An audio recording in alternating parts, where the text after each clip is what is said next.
Okay, so I put in some Bisquick and some of that brown sugar. Or Different coconut kind of sugar, brown sugar. whatever. It's a coconut brown You sugar. decide what sugar you want to use. And now I'm going to cut this cold butter. I'm making about twice as much as the recipe that's just been read. Just moving the furniture around. There you go. So I I'm can just get in going there. to, I see. like this. We're just doing what we do on a Sunday night in our kitchen. And then I'm going to cut them like this. Oh, this is the fat. This is the fat, and the recipe we're using on this particular one calls for it to be cold. Cold butter. So, And that's going in the Bisquick And and coconut sugar mix. and I'm going to put a little extra because, you know. How much Bisquick did you use? Oh, you know, honey, I'm sorry. I didn't. I'd say that's about a good 3 to 4 cups. Yes, I think so.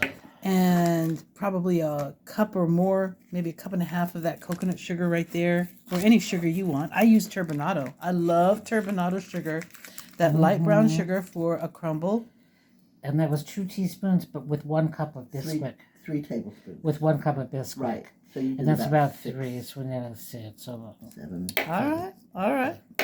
Half a cup of butter. yes, yes. Well, butter makes Most it better. baking, you have to be very specific.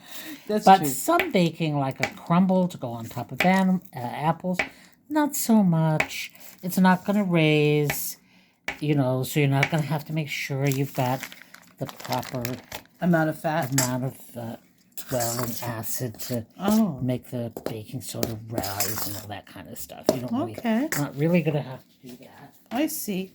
with a crumble. Now I So wonder. that's what gives me the opportunity to be a little looser. But now I'm going to cut in this cold stuff like this. You just cut it in. You can use knives or Cut fork it in. tines. Yes, you can. You can cut it in like you're making pie dough. That's basically how you would make pie dough. You cut the fat into the flour. Isn't that true? That's right. But in this instance, we're just making something sweet rather than savory. Nice. And this will go on top of the chopped apples, the skin chopped apples that have been mixed in with some cinnamon. And its own juice. That will be lovely. That's pretty low sugar, isn't it? Well, there's cinnamon sugar on the apples. And brown sugar in the crumble. You can always taste a little bit of this crumble. It doesn't have any raw egg or anything in it to see.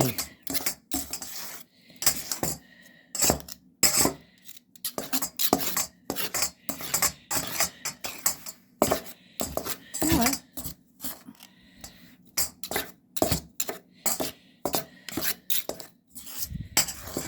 It's taking a while with the knives. It is.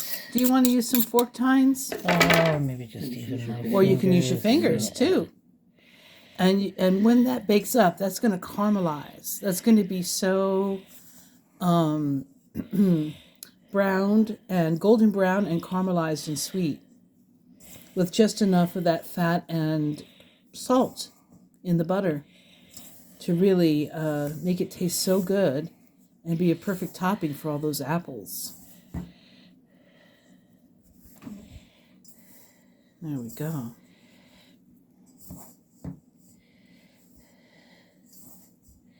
That's looking good, Ma. Now, And let's see, you've got some ramekins set up. yes, and I'm going to, first of all, I'm going to wash my hands. But before I do, I'm going to taste this. Do you need any salt I think it's or... not real sweet. That's okay. But I think it's sweet enough. Okay.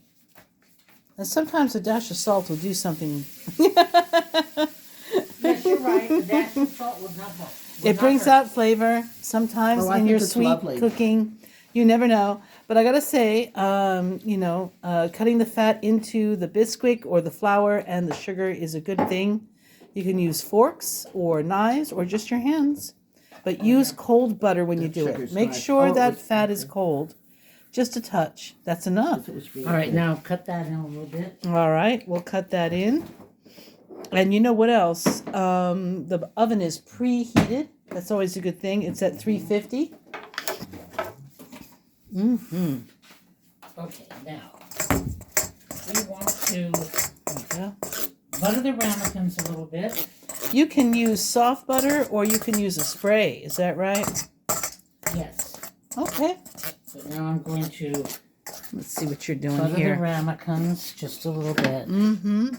Just even to add the richness that butter would add. Mm-hmm. That's true. And how it will brown any pastry or puff pastry you're using or pie crust, or just add richness to the fruit you're putting in the bottom of your ramekin. Much better than margarine or any artificial. I mean, if you're going to do it, just I am not Do it. even convinced of any health benefits to be had from using margarine rather than butter. I'm unconvinced of that. Just Ditto. like all of that artificial sugar. A right. teaspoon of sugar, I think, is only about 12 calories or something. It's not that much. 350. It's preheated. Nice. And here we have the mixture. Isn't that lovely? And that has been stewing together. That's overnight in the fridge. That is a little lemon too to keep the color. Oh, Fresh yes. lemon juice. And that's some cinnamon sugar that's on it. oh yeah, more cinnamon than sugar I see, which is just lovely.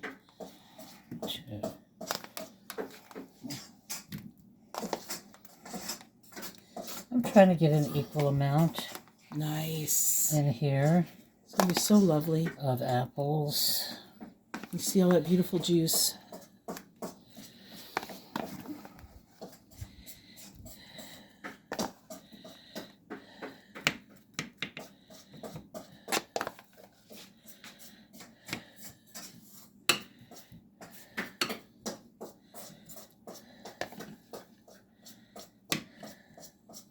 And these ramekins, they're really neat. We do so many things, sweet and savory, with these ramekins in the oven. Yeah. It's worthwhile to have a set of oven ramekins. You can do individual lasagnas or Desserts, Yeah. pies.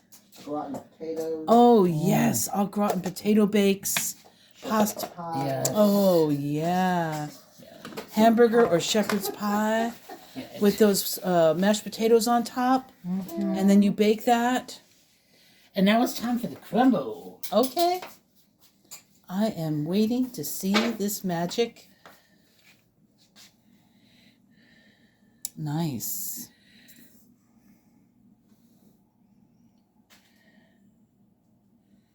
And how long will these bake for? Oh. We're going to check them in 30 minutes. Okay. And how many apples do you think you used when you made that container of? Maybe 6? Gosh. I would say each one of these ramekins represents about 1.5 to 2 apples. Okay, 2, 4, 6, 8. 6 to 8 apples. Yeah, it depends on the size of the apples. Okay. you And of peel course, them. you can use, canned apple filling too. And Sometimes I cherry mix a can filling. or two in something like this. Yes. I add to the fresh chopped apples and cinnamon and a little bit of sugar. That wouldn't have been a bad idea. I do that. We've done that before. I know. I didn't A think can about of apple pie filling with that pectin and that those goo. soft apple slices. I've done that. I've made a mixture. Yes, And we, so that did beep, which means it came to temperature. yeah. Which we could certainly could do on this occasion as well. We don't have to do the We same could. thing every time. No, but I mean, That's the fun in it. You can always mix it up. You could throw blueberries in it. You could Oh gosh, make yes. a combination of pears and apples. Oh boy, I love that idea. And then throw in a Okay. dash of nutmeg. You could do anything. All right, so these will bake at least 30 minutes at 350, and we'll see you then. and should we dot the top with butter? Or even use that spray on the top. You can. I would go with dotting it with butter. I don't know if I'd spray them because they're dry. But there is quite a bit of fat already in there. Well, that's true. That's true. I can see the fat, right? Yeah, that There. is true. There it is. I think we're doing well. Right in there. Just like that. So what you see on the bottom is that time I thought I'd put tinfoil in there and it went on the bottom and I almost ruined the oven. So don't mind that. It's actually quite clean, except for the mishap I had about a year ago. So other than that, we're working with a nice clean oven and the rack is in the middle. Yes. Okay, we'll see you in 30 minutes. Like that.